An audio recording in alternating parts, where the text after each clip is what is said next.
एक बार फिर आप सबका स्वागत है लाइव विद नेचर में और मैं हूं आपकी दोस्त वंदना।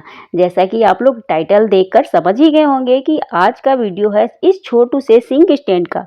इस पर वीडियो मैं ऑलरेडी बना चुकी हूं जो कि था कुछ 40 सेकंड का, लेकिन इस पर दोबारा बनाने की इस वजह से ज़रूरत पड़ी क्योंकि बहुत लोगों की डिमांड आ रही है कि आपने इसको कहाँ से लिया, कितने का लिया। हालांकि मैं ये सारी जानकारी शॉर्ट्स में दे चुकी हूँ उसके डिस्कशन बॉक्स में, लेकिन बहुत से लोगों की शिकायत है कि वो लिंक ओपन नहीं हो रहा है। इसी वजह से आज मैंने ये वीडियो बनाया है, तो वीडियो पूरा ज़रूर देखिएगा तभी आपको पूरी जानकारी मिल पाएगी।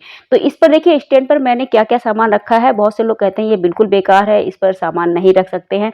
तो एक मेरी हैंड वॉश की बॉटल रहती है, एक विम लिक्विड की बॉटल रहती है, एक स्क्रब रहता है लोहे वाला, और एक ब्रश रहता है और एक डिश क्लॉथ रहता है। इतना सामान परमानेंट इस पर रहता है और काफ़ी दिनों से ये लगा हुआ है।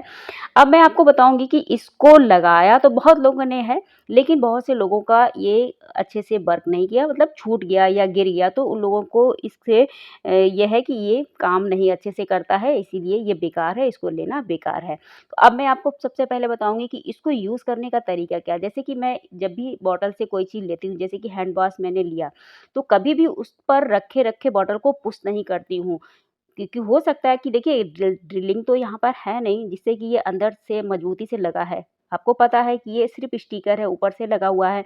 तो जब भी बॉटल से मैं कोई भी चीज़ लेती हूँ, लिक्विड लेती हूँ, तो थोड़ी-सी बॉटल को उठाकर फिर पुश करती हूँ। इससे जो है स्टैंड के ऊपर कोई भी ज़्यादा दबाव नहीं आता है। मेरा स्टैंड बिल्कुल अच्छे से फिक्स है, एक बार भी नहीं हटा है। इसी तरह से जब मैं विम वाली बॉटल का यूज़ करती हूँ, क्योंकि बार-बार उससे लेना पड़ता है जब भी मैं बर्तन धोती हूँ, तो उसको मैं नीचे रख लेती हूँ। फिर जब काम खत्म हो जाता है उसके बाद अच्छे से साफ करके फिर से ऊपर रख देती हूँ। इससे क्या होता है, काम करते समय तो बॉटल को नीचे रखना कोई बात ऐसी नहीं है क्योंकि उस समय तो सारा सामान फैला हुआ है। जब बाद में पूरा किचन क्लीन होता है, काउंटर क्लीन होता है, सिंक क्लीन होता है, उसके बाद मैं इन सबको फिर से स्टैंड में लगा देती हूँ और मेरा यहाँ का एरिया बिल्कुल क्लीन लगता है। तो एक बात तो ये हो गई। दूसरी बात ये है कि थोड़े-थोड़े समय के बाद इसको क्लीन भी करते रहें, लेकिन जब भी इसकी सफाई करें तो स्टिकर में लगे हुए मत करें, धीरे से आप निकाल लीजिए और फिर इसको साफ कीजिए। इससे 2 फ़ायदे होंगे, वहाँ पर लगे हुए आप उसको क्लीन करेंगे तो पानी वहाँ पर बहुत ज़्यादा जाएगा और पानी पड़ने से वो खराब हो जाएगा। बहुत से लोगों के साथ जो प्रॉब्लम हुई है ना कि ये बहुत जल्द निकल गया, तो शायद उन लोगों ने ये गलतियाँ की होंगी कि पानी वहाँ पर ज़्यादा पहुँचा होगा।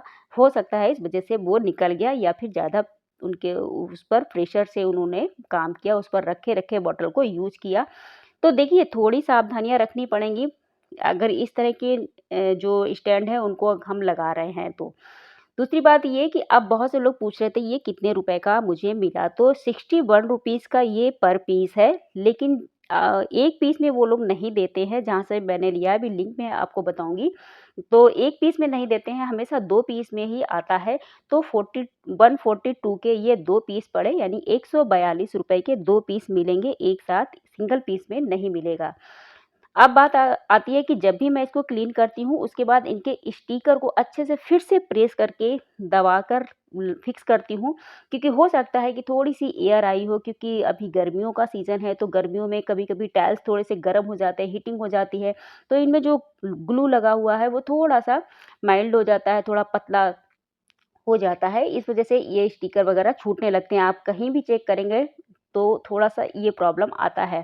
तो फिर से प्रेस कर देंगे, फिर जो कुछ भी उनमें एयर होगा, बबल होगा, वो अच्छे से फिक्स हो जाएगा और अच्छे से ड्राई करके सुखाकर फिर से इस स्टैंड को लगा देंगे।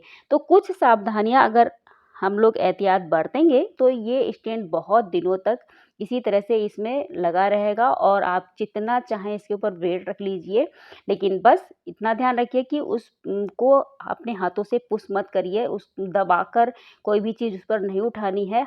सामान रखा रहेगा एक साथ तो कोई भी प्रॉब्लम नहीं होगी। आप बिल्कुल भी ये मत घबराइए कि आपका पैसा वेस्ट जाएगा इस स्टैंड को लेने में, मैंने ऐसे ही फर्ज़ी में ये वीडियो बना दिया है। ऐसा कुछ भी नहीं है दोस्तों, ये बहुत काम का है, क्योंकि यहाँ पर ड्रिलिंग नहीं हो पा रही थी, इस वज़ह से मुझे तो ये बहुत ज़्यादा अच्छा लगा। सारा मेरा यहाँ का जो क्लीन एरिया हो गया है इस वज़ह से। और देखिए अभी मैं बिम की जब भी बॉटल ये मैं इसको करती हूँ ना, पूरी फुल भरकर नहीं रखती हूँ क्योंकि ज़्यादा वेट नहीं रखती हूँ। इस बात को मैं एक्सेप्ट करूँगी कि पूरी बॉटल जो आती है तो उसको मैं नहीं रखती हूँ, उसको हाफ में ही रखती हूँ। जब हाफ ख़त्म हो जाता है फिर इसमें दोबारा करके फिर से रख देती हूँ। तो इतना वेट ये अच्छे से कैरी कर पाता है और अच्छे से चल पा रहा है। तो आप लोग समझ ही गए होंगे कि दोस्तों कि इसको किस तरह से इस्तेमाल में लेना है और अब ज़्यादा दिनों तक अगर चलाना है तो थोड़ी-सी एहतियात बरतनी पड़ेगी।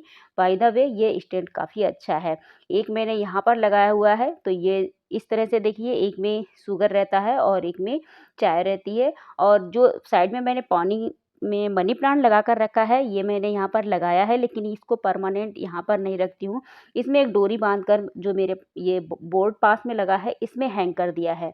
क्योंकि पानी जो 2 जो बॉक्स हैं, इनको मैं अगर कभी उठाती हूँ तो बॉटल गिर जाती है और पानी फिर फैल जाता है।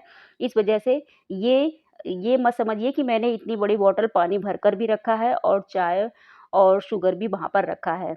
ऐसा नहीं है दोस्तों, सिर्फ़ चाय और शुगर के जो डब्बे हैं, उनका ही वेट इस पर है, बाकी बॉटल का वेट नहीं है। हो सकता है कि बॉटल का वेट अगर मैं रखूँ तो ये स्टैंड अलग हो जाए। तो इसी तरह से सेम यहाँ पर भी करती हूँ कि कभी-कभी मैं जो स्टिकर पीछे लगे हुए हैं इनको प्रेस कर देती हूँ, अच्छे से दबा देती हूँ। क्योंकि मेरे साथ प्रॉब्लम ये है कि जो टाइल्स आप देख रहे हैं ना मेरे बैक में लगे हुए हैं, ये कुछ अलग डिज़ाइन के हैं, इनमें स्क्वायर कट बना हुआ है छोटा-छोटा सा, इससे ये बिल्कुल सरफेस एरिया नहीं है, इससे ये पीछे जो ग्लू वाला स्टिकर था वो अच्छे से फिक्स इसमें नहीं हुआ है, बीच में गैप है। लेकिन अगर आप प्लेन जगह पर सरफेस एरिया पर लगाएँगे तो आपके जो स्टिकर है अच्छे से स्मूथली फिक्स हो जाएँगे। तो इस तरह से अगर आप समझदारी से थोड़ा-सा काम लेंगे तो आपके स्टिकर बहुत दिनों तक चलेंगे और स्टैंड आपका कभी खराब नहीं होगा। और आगे चल के अगर आप इसको ज़्यादा अच्छे से करवाना चाहते हैं तो यहाँ पर ड्रिलिंग करवा के 2 छोटे से स्क्रू लगवा लीजिए और उसमें जो स्टिकर है उसको फिक्स कर दीजिए। तो आपका स्टैंड कभी खराब नहीं होगा और बहुत अच्छा है, इसका फाइबर भी बहुत अच्छा है। तो आई होप आप लोग सारी बात समझ गए होंगे। मैंने सिर्फ़ इसी वजह से इस वीडियो को बनाया है कि आप लोगों को जो कन्फ्यूज़न हो रहा था वो दूर हो जाए। बाकी लिंक मैंने डिस्क्रिप्शन बॉक्स में डाल दिया है, आप उसको चेक कर सकते हैं और ले सकते हैं। तो मैं मिलूँगी आप लोगों से नेक्स्ट वीडियो में। इसी तरह से आप लोग मेरे साथ बने रहिए। बाय बाय दोस्तों।